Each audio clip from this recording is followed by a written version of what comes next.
just pulling on the valve as much as they can, and I don't know, but I thought collusion and stuff was illegal, but they must be communicating with each other because they're all going up. The money's not being made by the people in office, the wood, the farmers or the foresters, and it's been not being made by the Home Depots and the lumber yards, but it's being made by the people the big sawmills. Stuff I've seen an enormous amount. The profits are way up these last few months. At any rate, I guess some of that could be wanting to make profits because we found off a little bit during the summer. At least supposedly they did. But believe me, they'll carry it out as long as they can and be out as long as they can. So, in my opinion, I know one thing, when the tube before is $8, it's going to affect it. And I've heard people talking that they got bids on building a little building or something in the rate that they could do the top. So they just it's either pay 3 times as much or twice as much as you normally would to get it and do it. And I was in the middle of something. I just had to go for it, but I wasn't using that many tube befores. That seemed to be, it seemed like they were really inflated more. I guess there was a lot of use of tube befores, so that's what they hit bad. The decking stuff actually didn't seem to have gone up much, maybe just a little bit. Actually, decking pieces. But, the lumber was definitely bad. Of course, the composite stuff is outrageous all the time.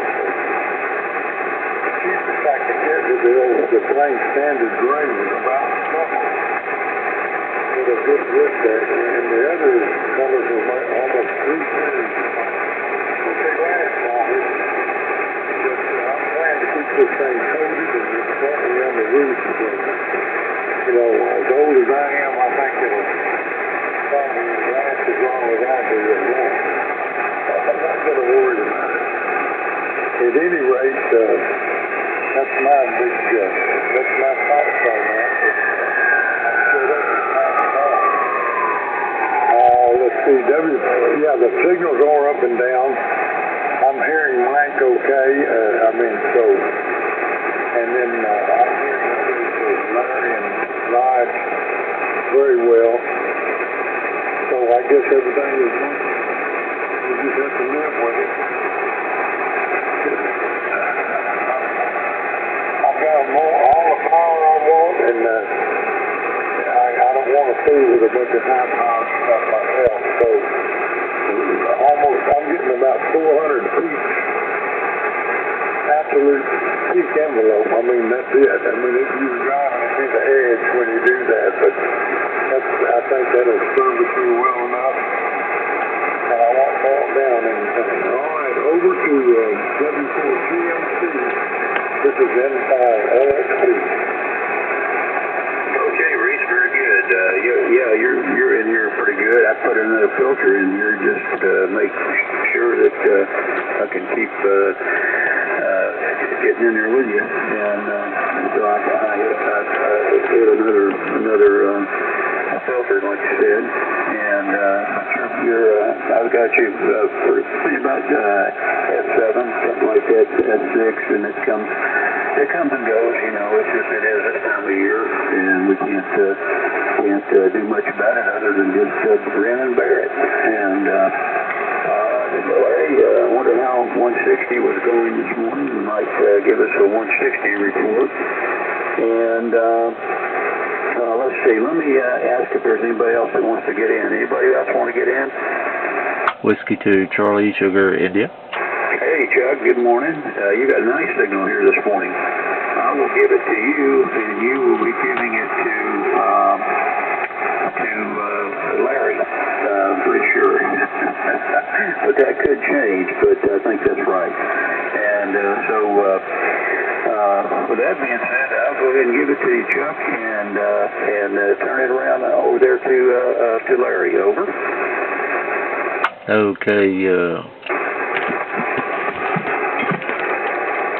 Okay, sorry about that. Whiskey 2 Charlie Sugar India. Good morning to the group.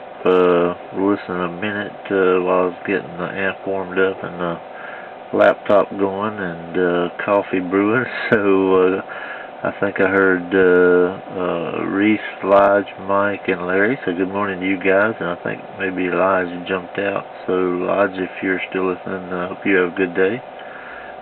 We had a good 4th with the family, and hope everybody else did. And we got 63 degrees here this morning. So with that, I'll pass it over to Larry. WA8NWY in the group, W2CSI. W2CSI and the group, this is WA8NWY. So good morning, Chuck. You got a really nice, strong signal here this morning up here in South Central Ohio. Sounding real good. And Mike, you're holding in pretty good here this morning, better than yesterday. And 160 was good locally, but boy, Tim was in there, and I just could barely copy Tim this morning. It was rough. And David got in there with us just for a few minutes, and he was direct. He was not going through a remote. And I was hearing him pretty good, but then he went for coffee, and we never did hear him come back. So he must have had to go a long way there to get his coffee this morning. So the band was not bad locally, but it for a long distance ways there for Tim down in Florida, it was rough.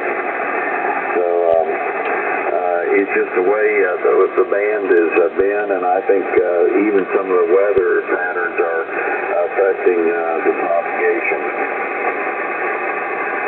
So anyway, whatever you did there yesterday, Mike, I think kind of helped you there. I think you said you pulled the antenna up a little higher, and it definitely helped you there.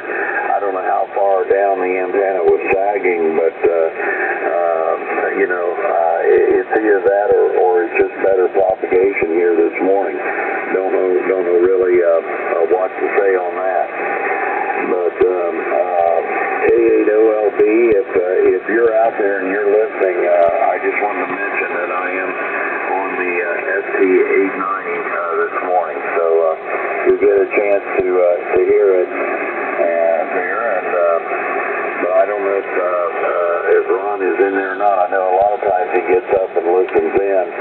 He doesn't always come in, but he does listen there. So I'll go ahead and keep it rolling and get it on down to Reese. N5LXP, WA8NWY.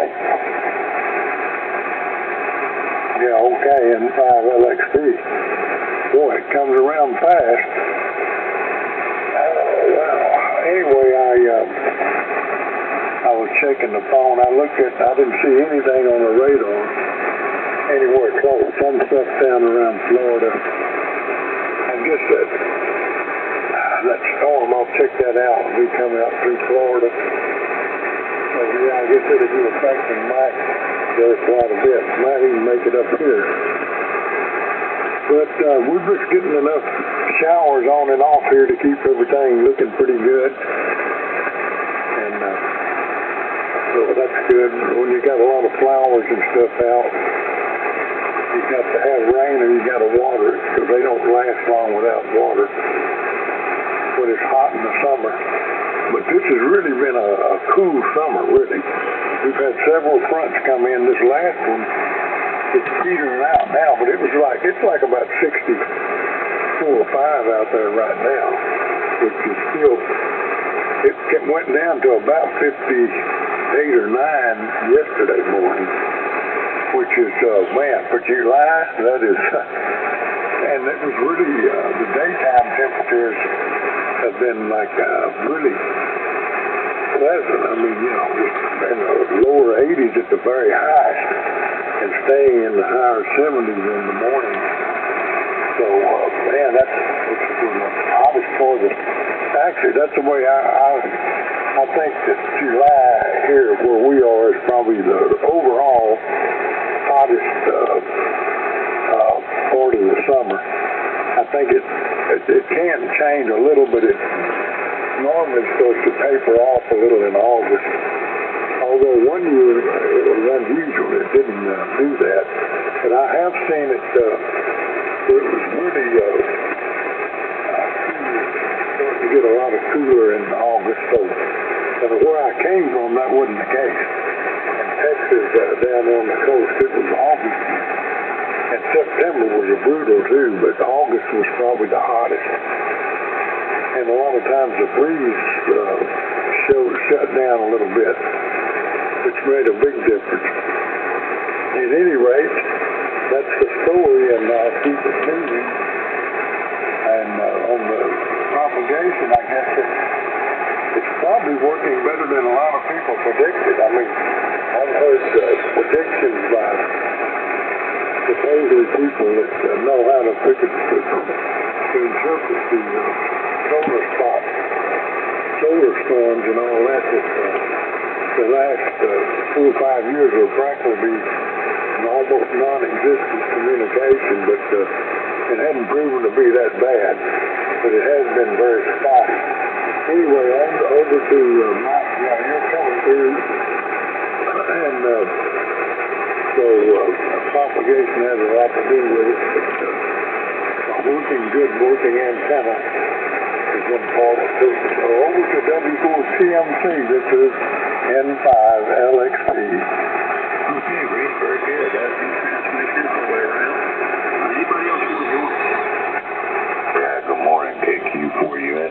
All right, that is the man of the hour, KQ4UN. And this antenna is performing pretty good, Bill.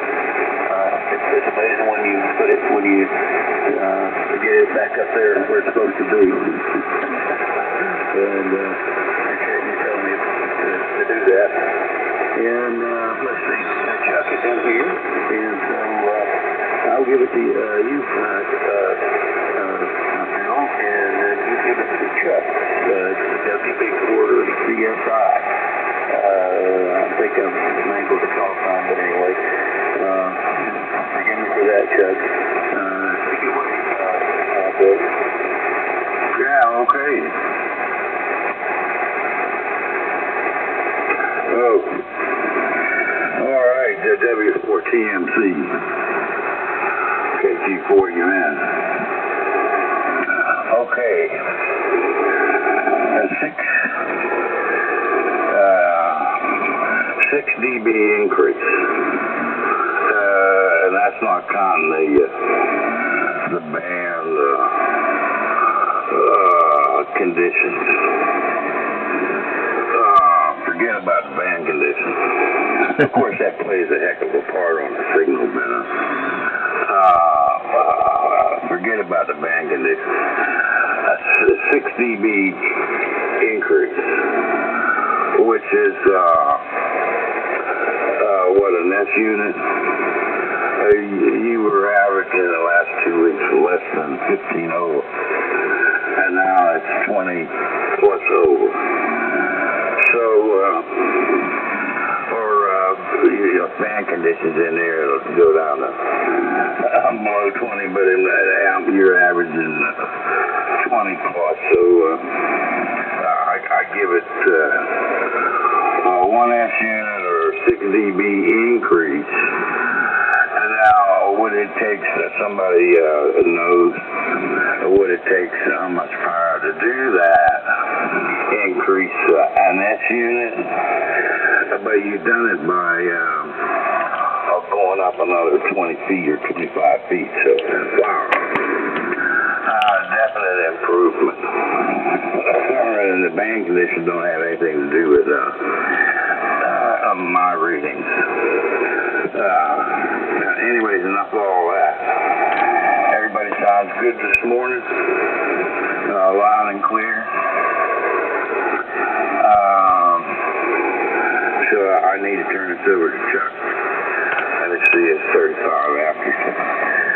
morning, Chuck. Good signal this morning. W2CSI to pick it up.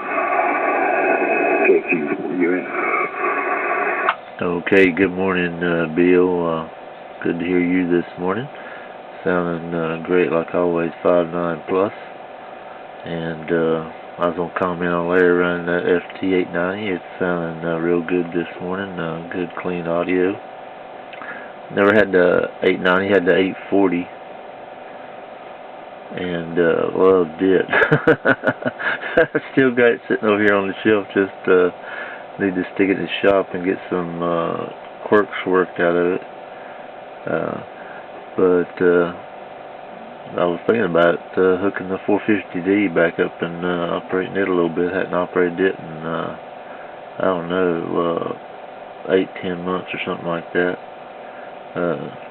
Since I got the 7300, kind of hard to back up, but I know from time to time I probably need to run some juice through it, make sure everything's working okay.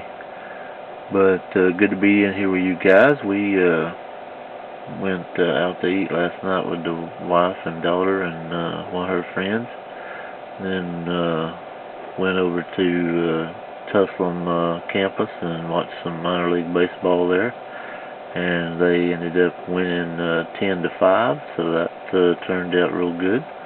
And they had a fireworks display after the game. It was real nice. So I think they had 4,500 people or something like that, a little bit more there, which broke an attendance record for them, so they were happy. And it was good to be out relaxing. Wasn't too terribly hot, and supposed to get to 86 today, so that's going to be on the warm side. But with that, I'll pass it over to Larry. WA8NWY in the group, W2CSI. W2CSI, WA8NWY. Okay, Chuck, thanks for the signal report on the FT890 this morning. And we're kicking up about over 800 watts here, maybe 850 watts with running through the SB220. So we're putting it to do its final workout here, and it's already been put back together. We've already it's set up here in the operating position. It's all closed up and everything.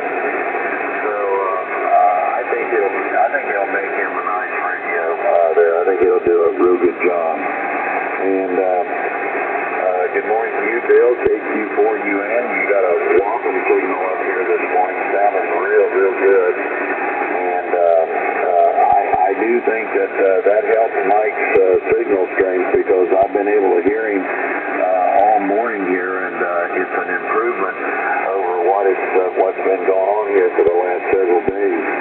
So if that's what it was, if it was the antenna had dropped down that far, I can see where it's made a tremendous difference. So it's amazing, but the height is everything on these antennas, no doubt about it. The higher you get them, the better off they operate. So I'll go ahead and keep it rolling here and get it back over to Reese, N5LXC, WA8NWY. N5LXC. Okay, well, I'm hearing Mike consistently better too. So I don't know. It's either the antenna or the conditions, but if he made that much of a change, it's very likely that it's made an improvement, at least in his situation. So anyway, it's good to hear better. I didn't say anything about, the radio you're on sounds very good. I forgot to mention that. I don't really hear the difference. I mean, it sounds just like your other radio, or it sounds good. So obviously you got it set up pretty well. And I'm hearing Chuck pretty well too, so he's coming through okay. I mean,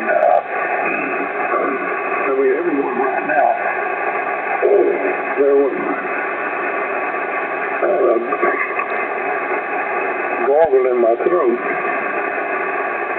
Anyway, I don't know, allergies are not too much, but they are not too bad to, they're not really that bad. Just a little sniffling and drainage down in the throat, but not really causing any problem. I don't like to take pills unless I have to. So, unless it's really bothering me, I don't. So at any rate, yeah, I think we're going to see elevating prices all the way. I know I've noticed it almost there. Some of that is COVID related, no doubt, because if you were shut down, I know also I've looked at a number of business, these franchise businesses and even Starbucks. I noticed a list that I was reading through, and Starbucks is one of them. It's actually closing a lot of locations, and there's a number of other stuff that are, there's a whole list of them that are doing pretty bad.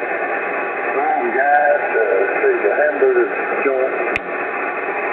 There's a lot of places that are shutting down a lot of the locations, and there's probably a lot of them that are not going to make it.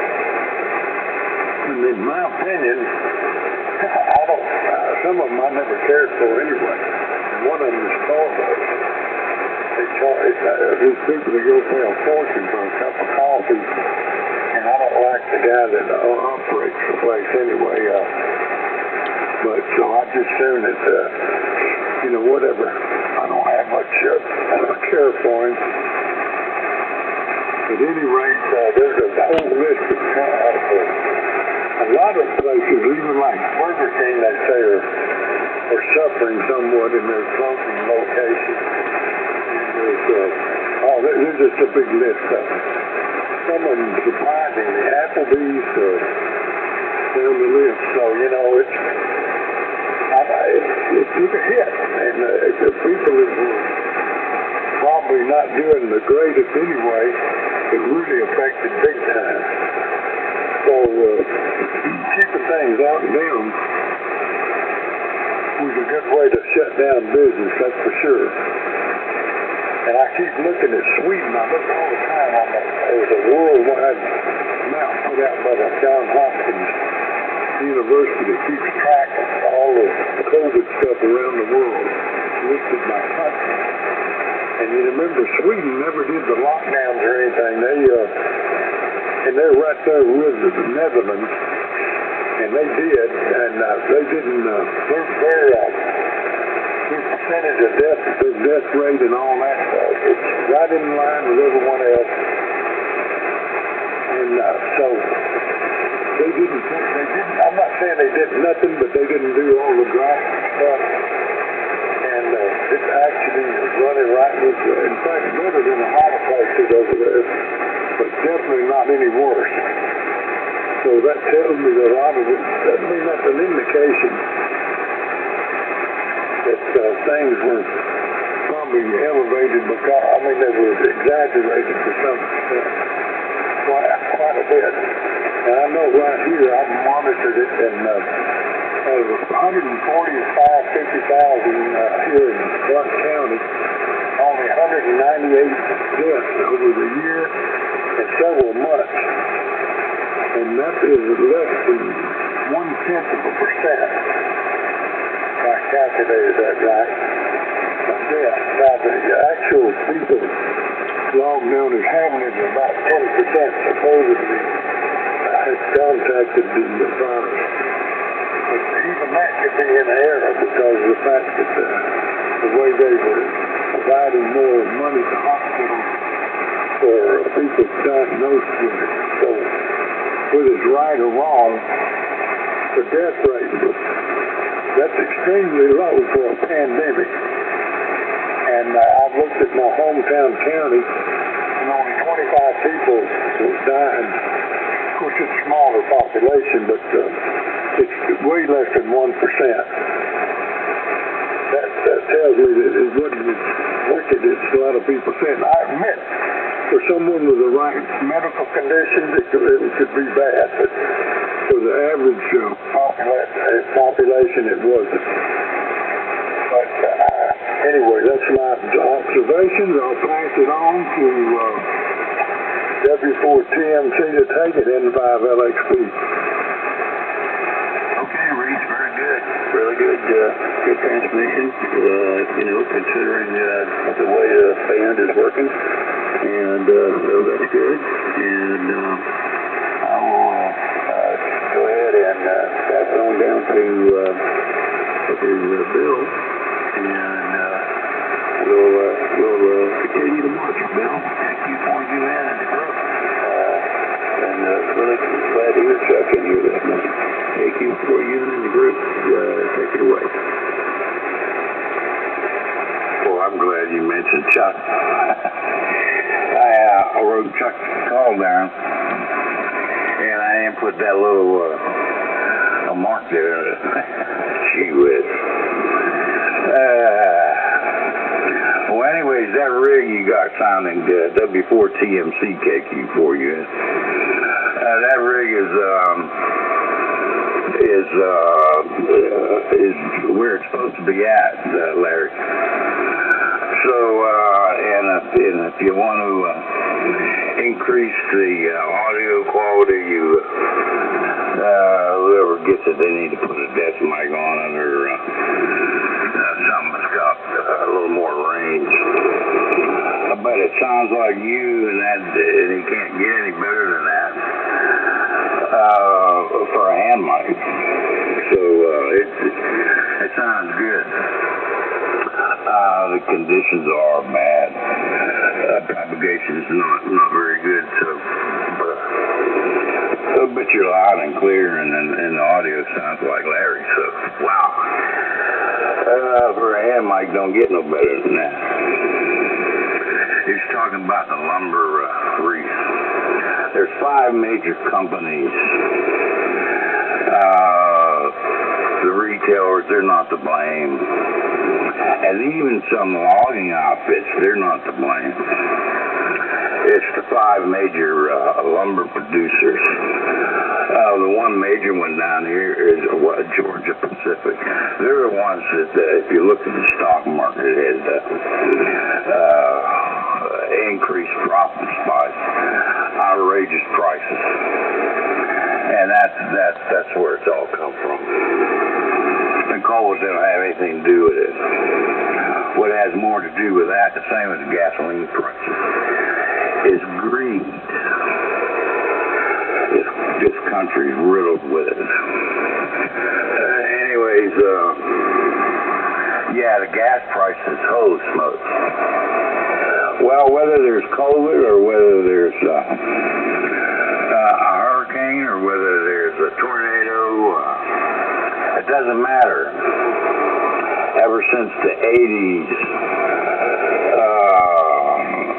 the petroleum companies, right before or right after the new summer vacation comes in, every year, if you was to make a bet on a sure thing, that would be it. Every year, when it comes time for vacation, or late spring, early summer, the prices of gasoline go up. Every year, guaranteed. It is guaranteed. Every year. And they throw all kind of excuses in there. It's all lies. It's profit and greed. Every year since the early 80s, every year, late spring, early summer, the gas corps raised the price of gas. Every year, guaranteed. So it don't have anything to do with COVID. That's a cop-out. It's called greed. Enough of all that, gentlemen. Here comes Chuck. You got a good signal this morning despite the bad conditions. W2CSI from KQ4 unit.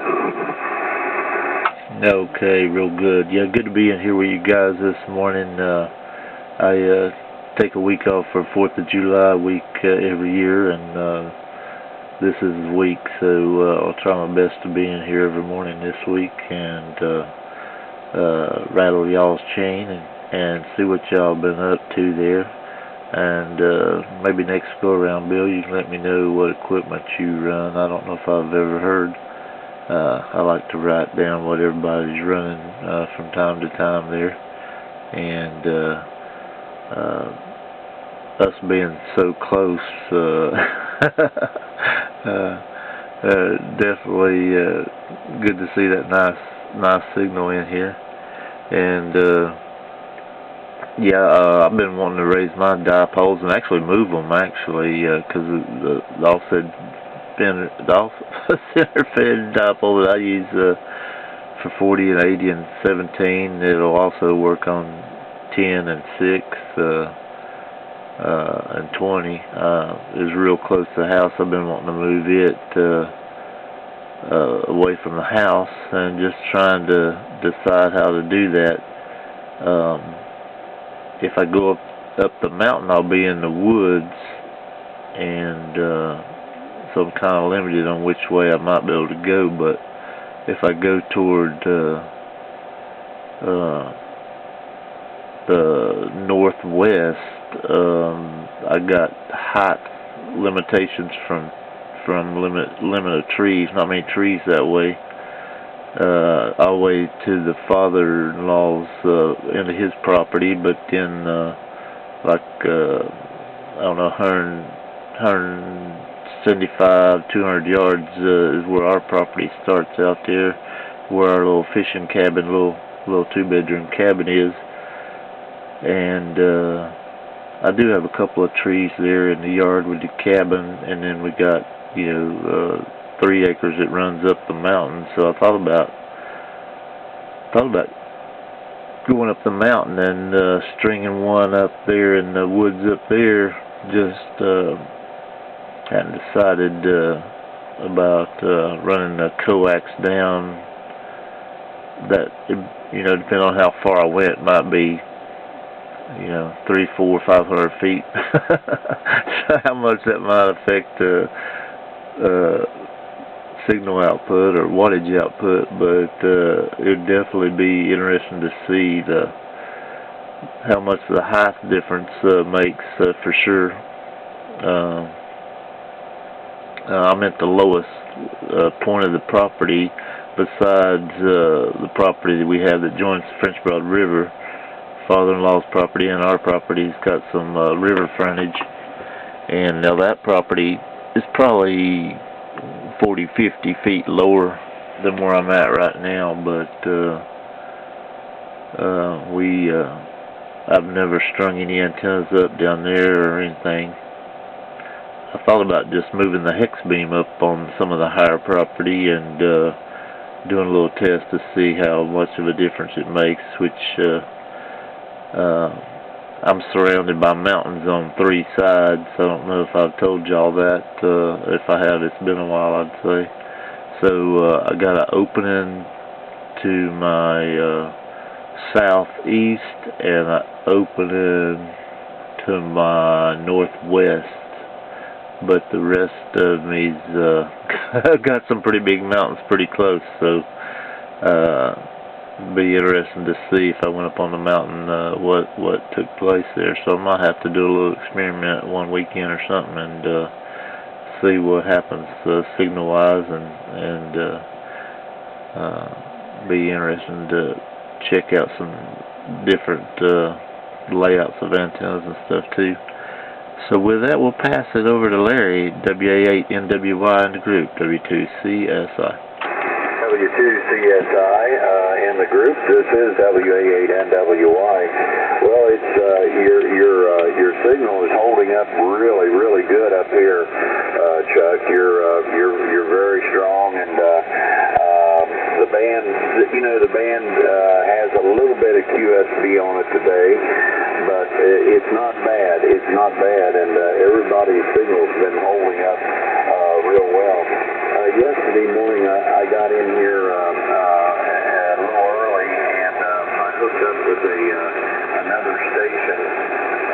Let's see here if I can find his call. I've got it written down here someplace.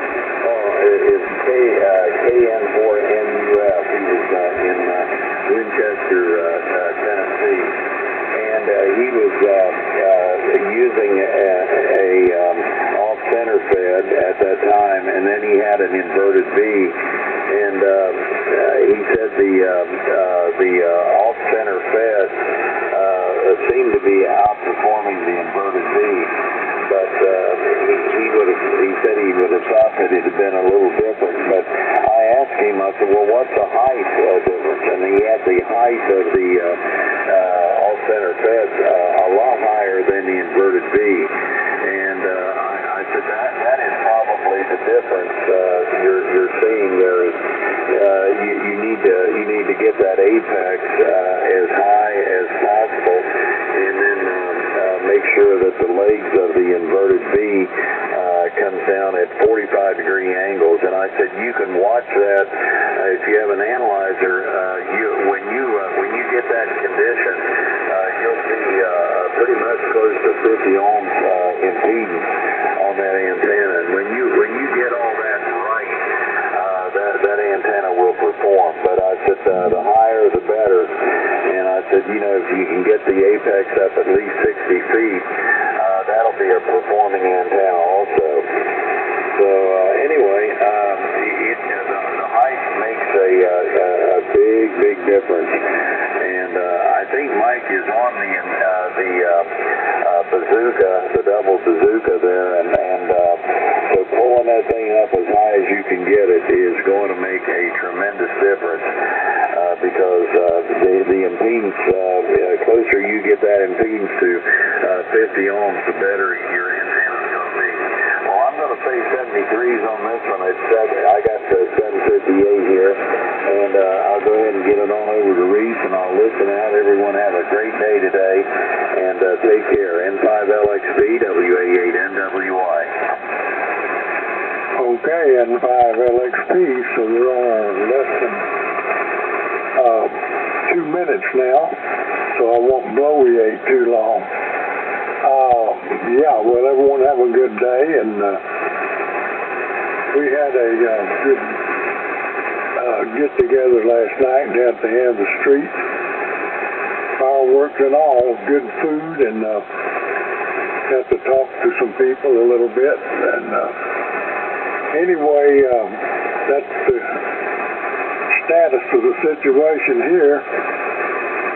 The weather is nice. It's a little bit hazy looking outside this morning. But other than that, it'll be clearing off real well. So I'll say good night, good day to everyone. 73, and I'll turn it on over to Mike to get started. WTSC, this is N5LXP. Okay, Reese, very good. We did the session here this morning, and really good that we got everybody in here. And I was late, I didn't realize it until earlier. And then at any rate, I'm going to give it to Bill, and then they'll give it to W2CSI on the truck, and then we can wind it up, I guess. Maybe we'll get on the phone there, Bill. So, well, I don't know, but I'm glad that we got good group in here this morning, and continue to march on this. Let's go before you in, and possibly other stuff before PM. Yeah, okay, it's 8 o'clock. It's time to get out of here. I think someone's going to use this frequency. I don't know who, but I'm not. I got to try to get some nourishment here. Well, okay, yeah, on the antenna, Mike, it's just, when you live along the coastline, you're living in sandy loam soil, and you can even go as far back up into the Piedmont area. A piece of wire, you want it to really really start whistling, you got to get a minimum of 60 feet or higher for it to really start playing well. At least down here in that sand soil. That's the facts of life. A radio, anyway. So, Mike, whatever you did yesterday, you need to go out there again today and do the same thing and get another 10 feet. If you can do that. Yeah, that would be good. 60 feet's the magic number there, buddy, at the apex. Anyways, enough of all that. I'll say good morning to everybody. It's time to get out of here. Chuck, I'll pass it over to you quick. We got all bail out here at 8 o'clock. So you might want to say a few words there. W2CSI to pick it up, KQ40 in clear frequency. Okay, best of 73 guys. Great talking to you. Catch you tomorrow. W2CSI over to whoever needs the frequency.